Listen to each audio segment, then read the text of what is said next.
When seeking replacement Federal Pacific Electric, or FPE, breakers, several avenues can be explored. Firstly, consider authorized distributors.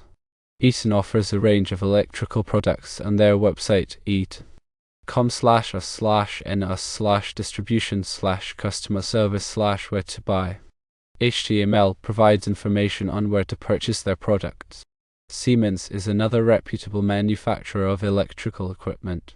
You can find their products and distributor information on their website USA. Siemens.com/n/home/pages/default. ASPs. Secondly, independent distributors can be a valuable resource. Grainger is a well-known industrial supply company that often carries electrical components, including circuit breakers. Check their website at grainger.com to see if they have the FPE breakers you need. CD GreenTech specializes in green energy solutions and electrical supplies. Their website is greentech.com. ESCO Electrical Supply is another independent distributor to consider. ESCOelectrical.com. Wesco Distribution is a large distributor of electrical, industrial, and communications products. Wesco.com. Rexel is also a distributor of electrical supplies. RexelUSA.com. Thirdly, you can directly contact manufacturers. Square D by Schneider Electric is a major player in the electrical equipment industry, and their website c.com/us/n/ can provide information on their circuit breakers and distributors. General Electric G is another option. g.com/power/electrical distribution, although their availability of FPE replacements may vary.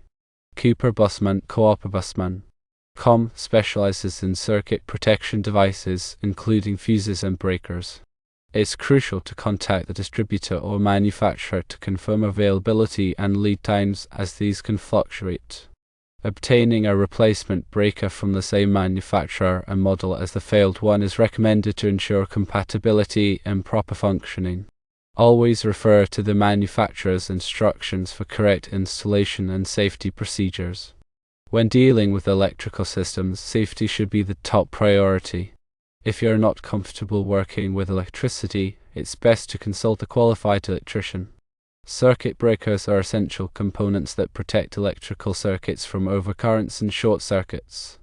They are designed to trip or open the circuit when a fault occurs, preventing damage to equipment and reducing the risk of fire.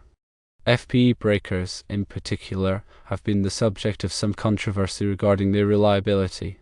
While some FPE breakers may function properly, others have been found to have a high failure rate compared to breakers from other manufacturers. This is why it's important to carefully inspect and test any FPE breakers before using them. If you suspect that an FPE breaker is faulty, it should be replaced immediately. Before replacing a circuit breaker, it's important to turn off the power to the circuit at the main breaker panel. This will help to prevent electrical shock. Use a voltage tester to verify that the circuit is de-energized before proceeding. When selecting a replacement breaker, make sure it has the same voltage and amperage rating as the original breaker. The voltage rating indicates the maximum voltage that the breaker can safely handle, while the amperage rating indicates the amount of current that the breaker can carry before tripping. Using a breaker with the wrong voltage or amperage rating can be dangerous and could damage the electrical system. Once you have the correct replacement breaker, carefully remove the old breaker from the breaker panel. Most breakers are held in place by clips or screws. Be sure to follow the manufacturer's instructions for removing the breaker. Next, install the new breaker in the breaker panel. Make sure it is securely fastened in place. Once the new breaker is installed, turn the power back onto the circuit at the main breaker panel. Test the circuit to make sure that it is working properly. If the circuit breaker trips again, there may be a problem with the wiring or the appliances in the circuit. In this case, it is best to consult a qualified electrician. Remember that working with electricity can be dangerous. If you are not comfortable working with electricity, it is best to consult a qualified electrician. Always follow safety precautions when working with electrical systems. Here are some additional tips for working with circuit breakers. Firstly, always wear safety glasses when working with electrical systems. Secondly, never work on a live circuit. Thirdly, use insulated tools when working with electrical systems. Fourthly, keep your work area clean and dry. Fifthly, if you are not sure how to do something, ask a qualified electrician for help. Circuit breakers are an essential part of any electrical system. By following these tips, you can help to ensure that your electrical system is safe and reliable.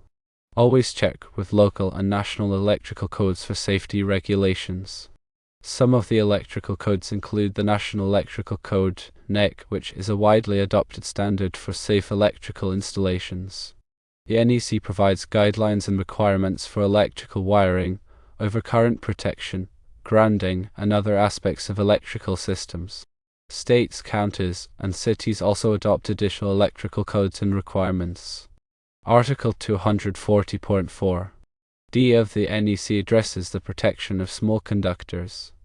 It specifies that overcurrent protection devices such as circuit breakers protecting conductors of 14 American wire gauge or AUG copper shall be rated not more than 15 amps. For 12 AWG copper, the overcurrent protection shall be rated not more than 20 amps, and for 10 AWG copper, it shall be rated not more than 30 amps. This requirement ensures that the conductors are protected from overheating and potential damage due to overcurrents.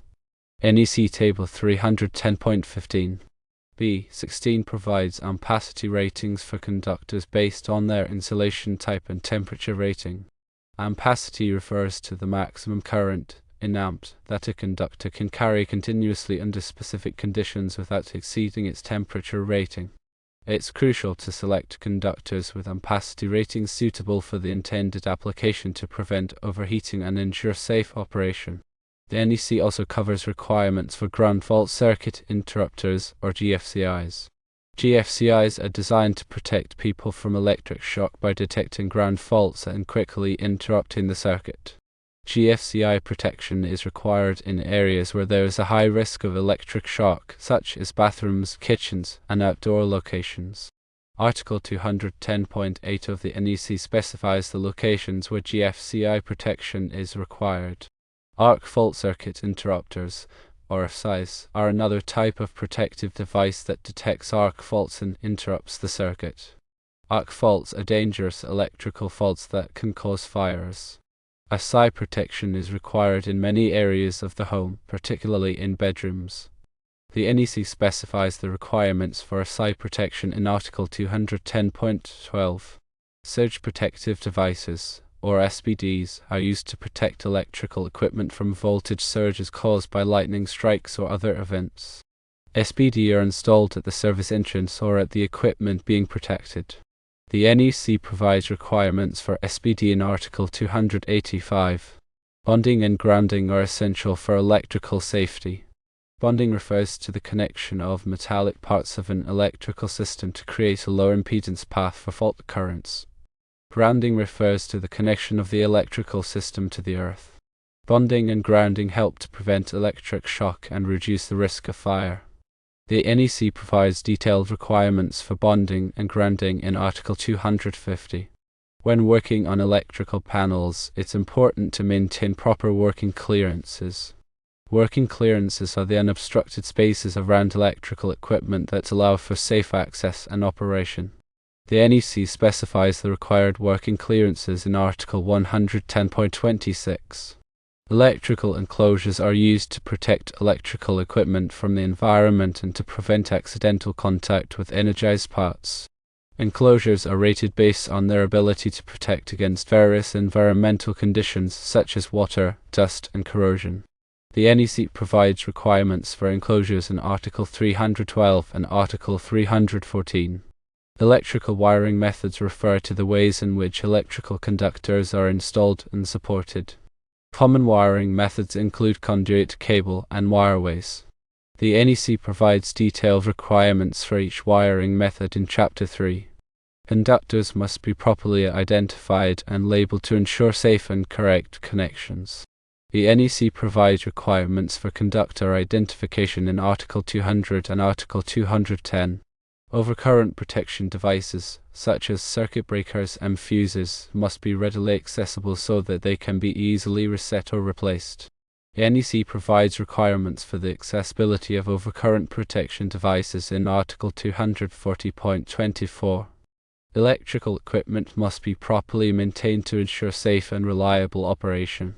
The NEC recommends regular inspections and testing of electrical equipment. In addition to the NEC, other standards and regulations may apply to electrical installations. These may include state and local codes, as well as industry standards from organizations such as the Institute of Electrical and Electronics Engineers, or IEE, and the National Fire Protection Association, or FPE. It's important to be familiar with all applicable codes and standards before working on electrical systems. Remember that electrical work can be dangerous, and it's always best to consult a qualified electrician if you're not sure how to do something safely. When dealing with FPE breakers specifically, it's important to be aware of the potential issues associated with these breakers. As mentioned earlier, some FPE breakers have been found to have a higher failure rate compared to breakers from other manufacturers. This is why it's important to carefully inspect and test any FPE breakers before using them. If you suspect that an FPE breaker is faulty, it should be replaced immediately. When replacing an FPE breaker, it's important to use a replacement breaker that is compatible with the existing panel. It's also important to follow the manufacturer's instructions for installation. If you're not sure how to replace an FPE breaker, it's best to consult a qualified electrician. The electrician can inspect the electrical panel and determine the best course of action. They can also install the new breaker safely and correctly. In some cases, it may be necessary to replace the entire electrical panel if it is old or damaged. This is a more expensive option, but it can provide a greater level of safety and reliability. When replacing an electrical panel, it's important to choose a panel that meets the current electrical codes. It's also important to have the panel installed by a qualified electrician. Electrical work can be dangerous, and it's always best to err on the side of caution. If you're not sure how to do something safely, it's best to consult a qualified electrician. Remember to always prioritize safety when working with electricity. Wear appropriate personal protective equipment such as safety glasses and insulated gloves. Work on de-energized circuits whenever possible. Use insulated tools. Follow the manufacturer's instructions for all electrical equipment. If you're not sure how to do something, ask a qualified electrician for help. By following these safety precautions, you can help to prevent electrical shock and fire. This information is for general guidance only and should not be considered a substitute for professional electrical advice. Always consult with a qualified electrician for any electrical work.